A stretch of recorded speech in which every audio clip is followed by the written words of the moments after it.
महारानी जी, अब चिंता मत कीजिए, युवराज शीघ्र ही स्वस्थ हो जाएंगे। चंदन जल और औषधि के काढ़े से वो शीघ्र ही स्वस्थ हो जाएंगे, उनकी पीड़ा कम हो जाएगी।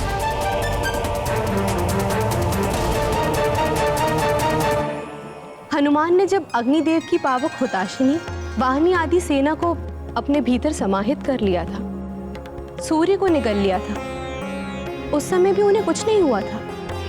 और उसके बाद तो अग्निदेव ने उन्हें वरदान भी दिया था कि उन पर अग्नि का कोई प्रभाव नहीं पड़ेगा। तो फिर ऐसा कैसे हुआ कि लावा पीने के पश्चात उनकी देह ताप से भर उठी? हाँ प्रिय, लावा की दाहकता इतनी अधिक होती है कि लौ भी द्रव बन जाए,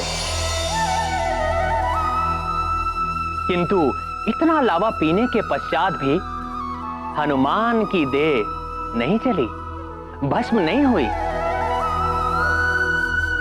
ये अग्निदेव के वरदान का ही तो प्रभाव था प्रिय। देवी, देह की संरचना में जल, वायु, अग्नि आदि का एक संतुलन होता है, तभी देह सुचारू रूप से कार्य करती है।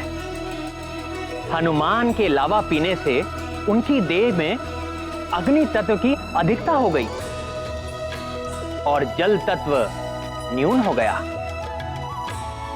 इसीलिए हनुमान अस्वस्थ हो गए। आप सत्य कह रहे हैं द्वारका जी, आहार का देह और मन पर सीधा प्रभाव पड़ता ही है। हाँ देवी रुक्मणी, समुद्र मंथन के समय देवेश्वर महादेव ने भी विष पिया था, उनका कंठ नीला पड़ गया था। आहार का गुण धर्म यही है, जिसने खाया जैसा अन्न उसका बना वैसा मन। इसीलिए मनुष्य को आहार के योग्य पदार्थ का ही आहार करना चाहिए।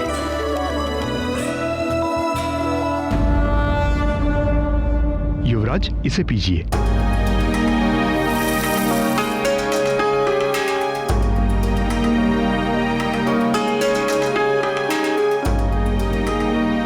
नानी, ये कैसा है? काढ़ा ऐसा ही होता है, औषधि समझ के पी लो, स्वस्थ हो जाओगे।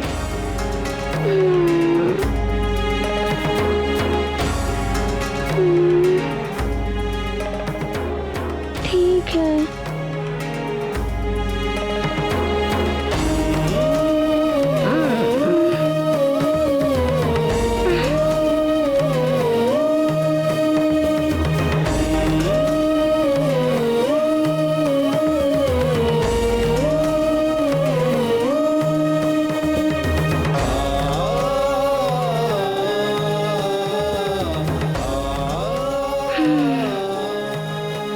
कैसा लग रहा है पुत्र? मैं क्या करूं नानी, मेरी प्यास बुझ ही नहीं रही है। शिष्य, शीघ्र जाओ, चंदन जल, पुष्प जल एवं शीतल दूध आदि लेकर आओ और युवराज हनुमान की देह पे डालो।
युवराज हनुमान, युवराज, आपको कुछ शीतलता मिली? नहीं वैद्यराज जी, अभी भी अग्नि सी कुछ जल रही है देह में।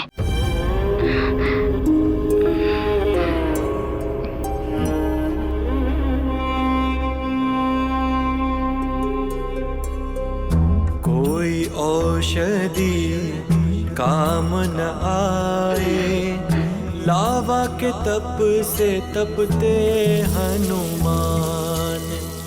राज वैद्य करे हर उपचार, किंतु कैसे धैर्य धरे हनुमान। सब चिंतित और व्यथित है, अब ना सूझे कोई युक्ति। प्रभु हर लो पीड़ा मेरे लाल की, मांजना करती विनती। हे ईश्वर, मेरे पुत्र को इतनी पीड़ा क्यों दे रहे हैं आप?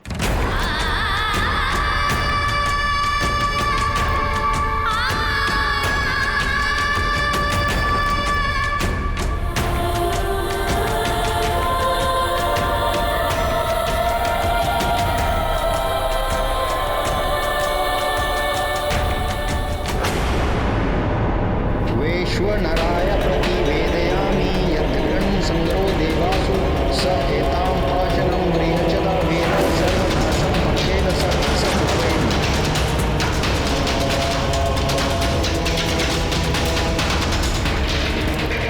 गुरुदेव, आकर्षण कवच को सिद्ध होने के लिए और कितना समय लगेगा? समय तो लगेगा लंकेश, किंतु कितना ये कहना कठिन है।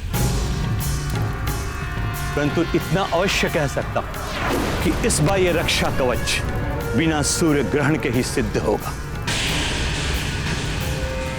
मेरा तपोबल सिद्ध करेगा इसे। कवच की चमक के साथ ही अब यह यज्ञ पूर्ण होगा।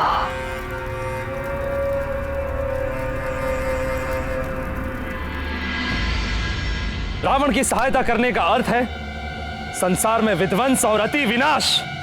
देवराज, शुक्राचार्य समस्त असुरों के गुरु हैं, वे रावण के भी गुरु हैं।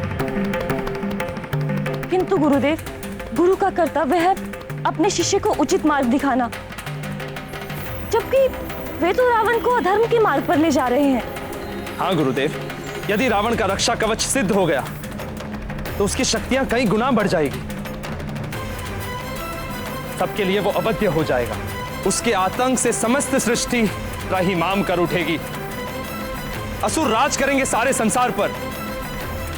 देवराज, देवी सच्ची, दैत्य गुरु शुक्राचार्य तो अपना गुरु धर्म निभा रहे हैं। वे देव हो, दानव हो या मानव, सबको अपने कर्म और धर्म पर ही ध्यान देना चाहिए।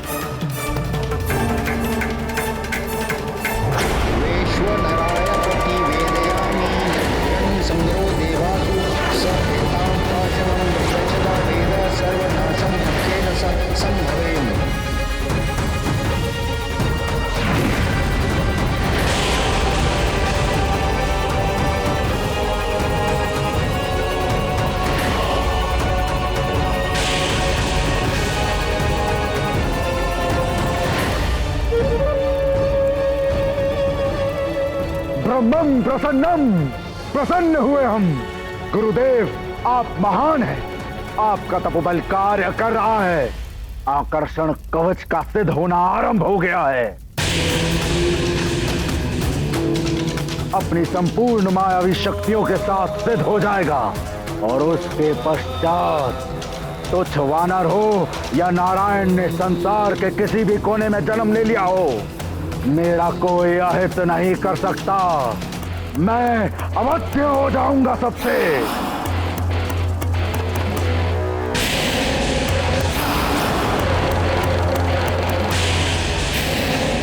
देखा आपने देवगुरु, ये शुक्राचार्य क्या करा रहे हैं। इन्हें तनिक भी भान नहीं है कि रावण ये शक्तियां पाकर क्या करेगा। शक्ति संचय की होड़ तो देवताओं ने ही आरंभ की है देवराज। यदि देवता हनुमान को इतनी शक्तियां प्रदान न करते तो कदाचित शुक्राचार्य भी रावण को इतनी शक्तियां दिलाने के लिए यज्ञ आरंभ न करते। इस अनिष्टकारी यज्ञ को रोकना ही होगा। नारायण नारायण। कि आप सब तो रावण के यज्ञ की चर्चा में ही उलझे हुए हैं। उधर संकट मोचन हनुमान स्वयं संकट में है। उनकी पीड़ा का अंत कैसे होगा? हनुमान की पीड़ा भी चिंता का विषय है देवर्षि नारद, किंतु सर्वप्रथम मुझे रावण के इस यज्ञ को रोकने के लिए कुछ तो करना होगा। यही मेरा उत्तरदायित्व है।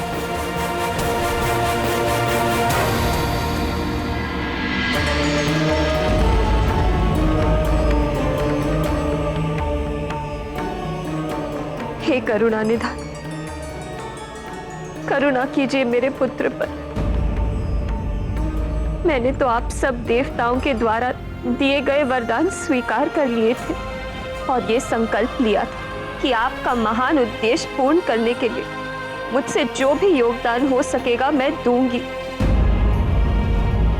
मुझे ज्ञात है ये मार्ग बहुत कठिन है। हे प्रभु,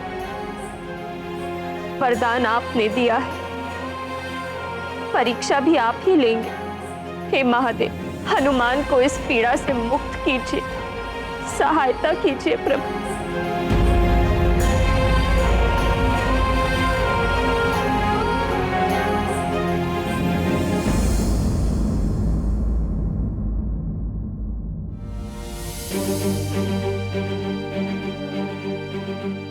महादेव, स्वामी, मुझसे हनुमान की असीम वेदना अब और नहीं देखी जाती। ये सत्य है कि उसने वरदान की शक्ति का प्रयोग समझदारी के साथ नहीं किया, किंतु अभी उसका विकास होना है। वह अबोध है, किंतु ज्वालामुखी का मुंह बंद करने या लावा को पी जाने के पीछे उसकी लोक कल्याण की ही तो भावना है। हनुमान ने लावा पीकर अपनी प्रजा को संकट से हरा है। संसार में आप ही मुक्त करा सकते हैं देवादिदेव। आपसे बड़ा वैद्य इस संसार में कोई नहीं है।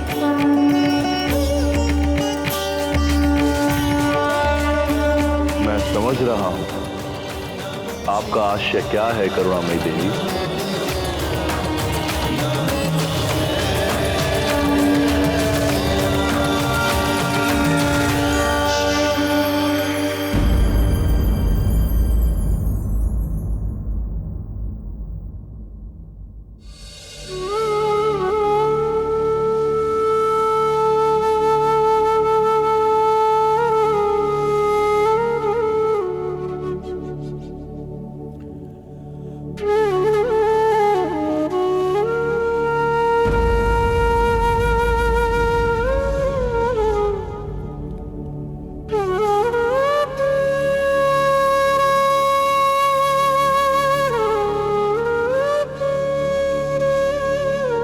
हनुमान कैसा है? उसकी पीड़ा कुछ कम हुई या नहीं? नहीं पुत्री, राजवैद्य ने सारे उपाय करके देख लिए। जड़ी बूटियों से लेकर चंदन तक सब औषधियों का प्रयोग करके देख लिया। आसपास के अन्य वैद्यों के पास भी हनुमान के उपचार के लिए कोई औषधि नहीं है। मेरी तो समझ में ही नहीं आ रहा कि अब क्या होगा हमारे हनुमान का।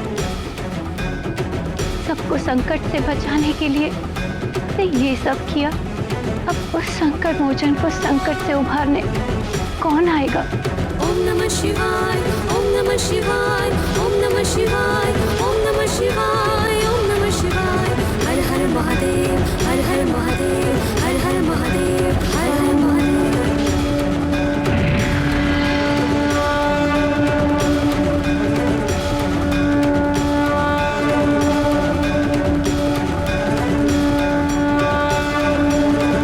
शिवाय,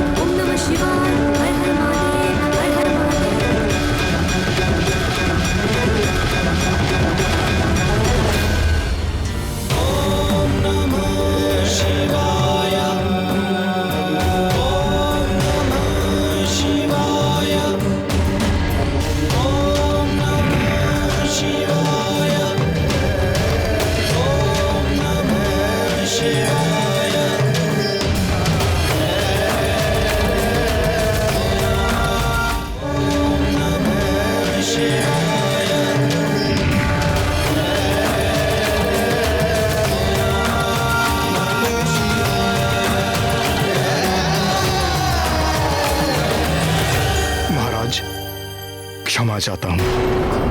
क्या मेरा पुत्र अब स्वस्थ नहीं हो पाएगा?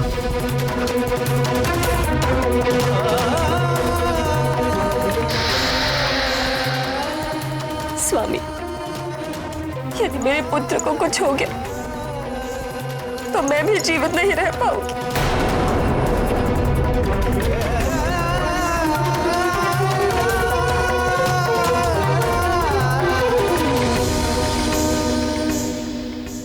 माँ, मैं बार बार आपके दुख का कारण बन रहा हूँ ना, मुझे क्षमा कर दीजिए।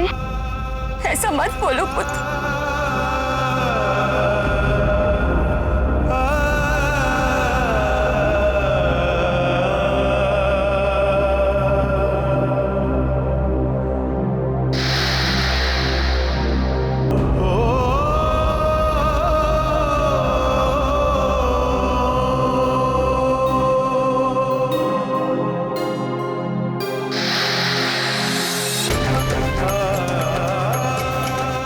अनेकों विपरीत परिस्थितियों का सामना किया मैंने।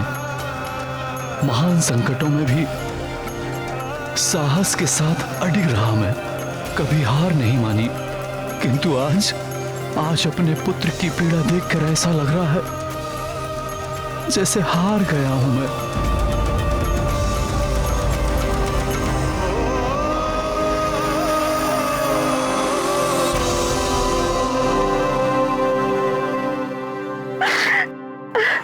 हार तब तक नहीं हो सकती जब तक भगवान पे भरोसा है।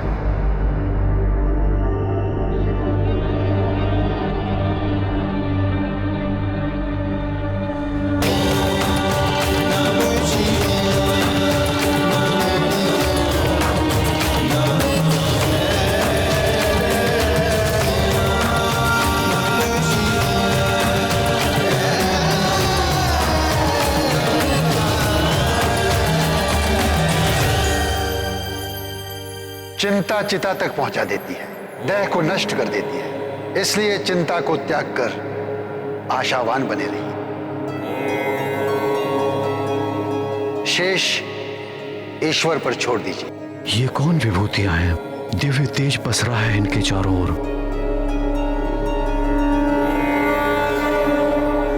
कौन हो सकते हैं ये?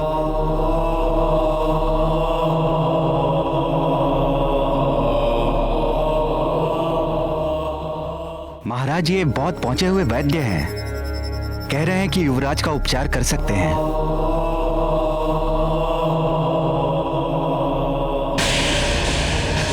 आपका स्वागत है वैद्यराज। कहां से पधारे हैं?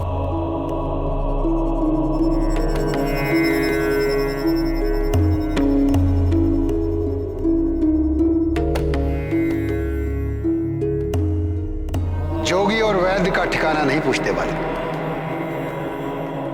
हम तो रमता जोगी हैं, बहता पानी। आज यहां तो कल कहीं और। उपचार करवाना है तो बताइए। करवाना है महाराज। एक बार इन्हें भी युवराज का उपचार करने का अवसर देकर देख लीजिए। हाँ सेनापति, मुझे क्या आपत्ति हो सकती है भला? किंतु महाराज, वैद्यराज मुंह मांगा शुल्क लेने की बात कर रहे हैं।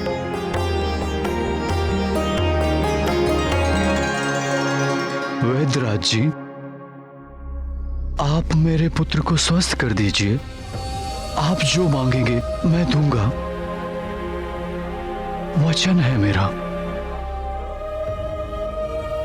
आप ये सारा राजपाट ले लीजिए। आप कहेंगे तो मैं अभी ये भवन आपको सौंप कर चली जाऊंगी। किंतु मेरे पुत्र को, मेरे हनुमान को स्वस्थ कर दीजिए।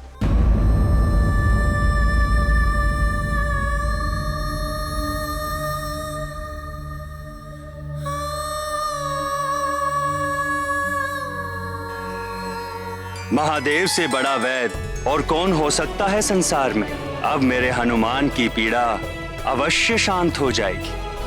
नारायण नारायण। महादेव जैसा वैद्य तो विरले ही किसी भाग्यशाली को मिलता है।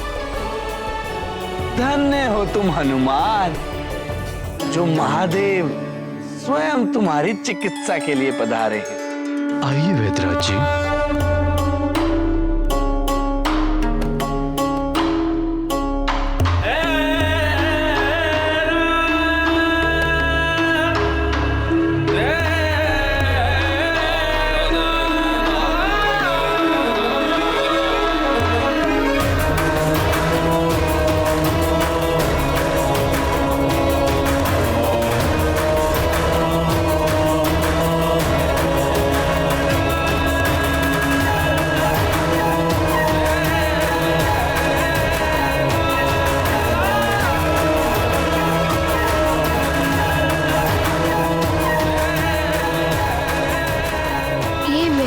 जी तो देखे हुए से लग रहे हैं, किंतु समझ में नहीं आ रहा है कि कहाँ देखा है।